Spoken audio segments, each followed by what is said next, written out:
So আজকে আমরা একটা কাজে এসেছিলাম। কাজটা শেষ হয়ে যাওয়ার পর আমাদের হাতে অনেকটা সময় ছিল, তো ভাবলাম একটু পাহাড়ের দিকটা ঘুরে আসি।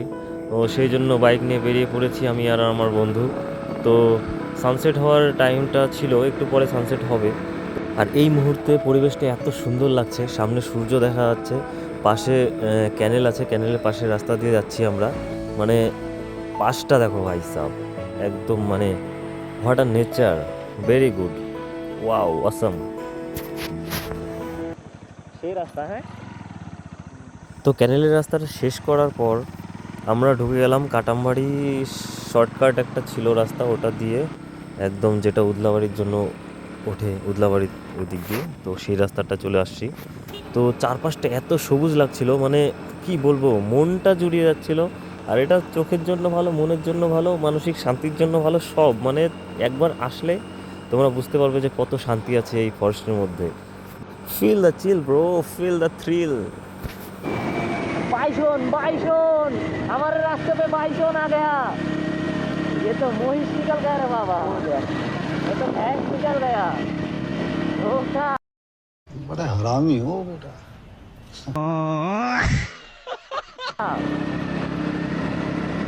এই যে পূজা হয়েছিল, আমি যেদিন গেছিলাম। জয় জয় মহাকাল।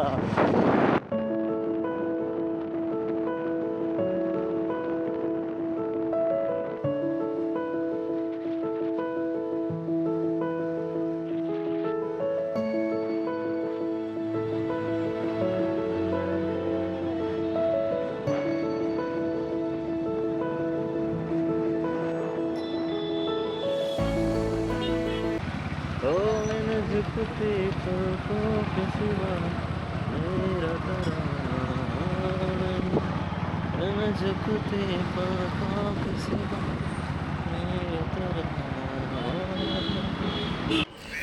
সো আজকে সময়ের অভাবে আর ভাগ্যের জন্য হয়তো আজকে পাহাড়ে যাওয়া হয়নি, কিন্তু কোনো ব্যাপার না। আজকে একটা এই উদলাবাড়িতে একটা দাদার বাড়িতে গল্প টল্প হলো, আড্ডা হলো। তো এখান থেকে আমরা এখন ফিরে যাব। তো দাদাটা ওই জিতু নিয়ে আসছে সামনে, ও জিতুতে যাবে, আর আমি পেছন পেছন যাব বাইক নিয়ে, আর বন্ধুটাও যাবে জিতুতে।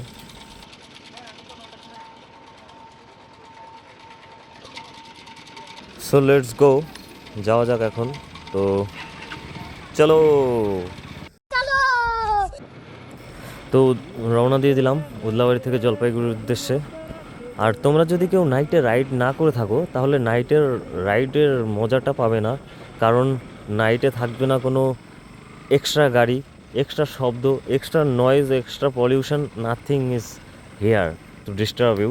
So you are only one person who is riding the bike. So let's go. আর সবথেকে বড় কথা হচ্ছে, যখন তুমি ফরেস্টের ভেতর দিয়ে রাইড করবে, ফরেস্টের ভেতর দিয়ে রাইড করলে প্রথমত সাবধানে যেতে হবে। তো সেই জন্য আমাকে দাদাটা বললো যে আমার গাড়ির পেছন পেছন আসতে, তো সেই জন্য গাড়ির পেছন পেছন যাচ্ছি। আর সবসময় সেফ চালাতে হবে, দেখতে হবে আশপাশে কিছু আছে কি না। আর এই ফরেস্টে মাঝে মধ্যে চিতাবাঘ বের হয়, আর হাতি ফাতি বের হয়, তো সেই জন্য ফরেস্টের মধ্যে সবসময় সাবধানে যেতে হবে। আর ডু নট ওভারটেক, ওভারটেক করা যাবে না ঠিকঠাক জায়গা না আসলে। তো এটাই। সামনে কি আছে এখানে? গাড়ি ফাড়ি অ্যাক্সিডেন্ট হলো নাকি কি জানো, দেখি তো কি হলো।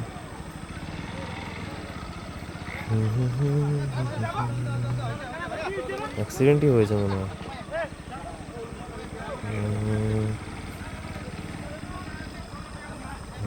ছোটো মোটো যাই হোক, একটা অ্যাক্সিডেন্ট লাফড়া হয়েছে।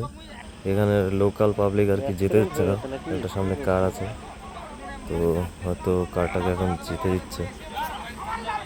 এগুলো হয়, মদ টদ খেয়ে, মদ টদ খায় আর ঝামেলা করে রাস্তার মধ্যে। जो जिंदगी बिता दी जहाँ पे एक पल बिताना मना था, आखिर वही किए सजदे जहाँ सर बिताना मना था। সব থেকে সেরা লাগে আমার এই ফ্লাইওভারে, আমি যতবারই আসি ততবারই আমার নতুন লাগে, ততবারই এত মজা লাগে, আর আমার হেভি লাগে ভাই, যে কী বলবো, মানে জাস্ট হেভি লাগে। সো এই দাদা বলেছে যে বোলবাড়িতে নামবে দাদাটা, মানে থেকে যাবে এখানে গাড়ি নিয়ে। তো সেই জন্য আমরা দাদাকে ছেড়ে আমরা দুজনে বাইকে করে রওনা দিয়েছি বাড়ির দিকে। তো এখান থেকে বাড়ি আর বেশি দূরে না, প্রায় দমনিতে চলে আসছি। দমনিতে দেখি কিছু খাওয়া দাওয়া যায় কি না, খেয়ে দে ফের যাবো আবার বাড়িতে।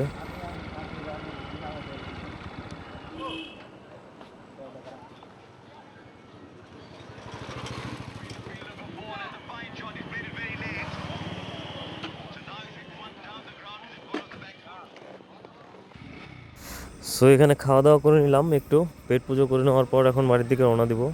তো সোজাই বন্ধুটার বাড়িতে যাব, ওখানে আমার বাইক আছে, ওখান থেকে আমার বাইক নিয়ে আসবো, এটা বন্ধুরই বাইক। সো লেটস গো, যাওয়া যাক।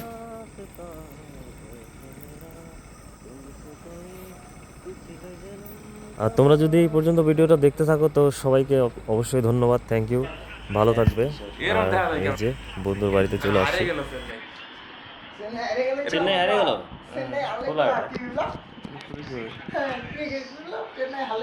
এই যে কিশোর মন্ডল একা একা ঘরে, মানে কেউ ছিল না দেখে যে কি কি করে একা একা। হেলমেটটা করা আছে তো, এটা কয় টাকা নিছে? Marble addition.